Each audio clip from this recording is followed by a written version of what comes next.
আজকে আপনাদের সাথে শেয়ার করব একটা ঝটপট রেসিপি, যে রেসিপি যে কেউ কইরা খাইতে পারবে, একদম ব্যাচেলর থেকে শুরু করে যে কেউ।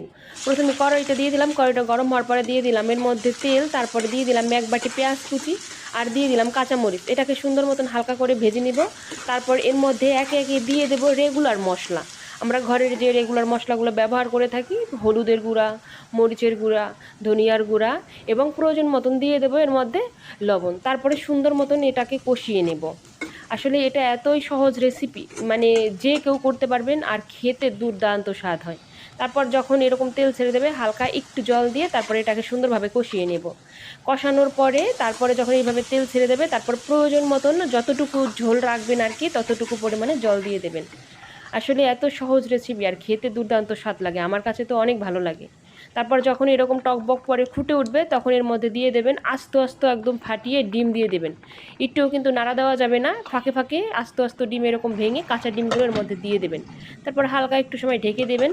তারপর যখন ডিমটা শক্ত হয়ে বসে যাবে, তখন আস্তে করে এটাকে উল্টিয়ে দিবেন। উল্টিয়ে ঘুরিয়ে ফিরিয়ে এরকম রান্না করেন, বেশি সময় না, জাস্ট 6-7 মিনিট রান্না করলেই দেখবেন যে আপনার ডিমের তরকারি রান্না শেষ। আর এত মজা লাগে, লাস্ট মোমেন্টে দিয়ে দিলাম জিরার গুঁড়া। দেখুন, আমি এতটুকুই ঝোল রাখবো আর আমার ডিমের রেসিপি ওকে। আর খেতে এত মজা লাগে, আর এতে কিন্তু ডিমের পুষ্টিগুণও বজায় থাকে, আর যে কেউ এটা করে খেতে পারবেন। আর সম্পূর্ণ ভিডিও দেখার জন্য সবাইকে ধন্যবাদ। চা চা।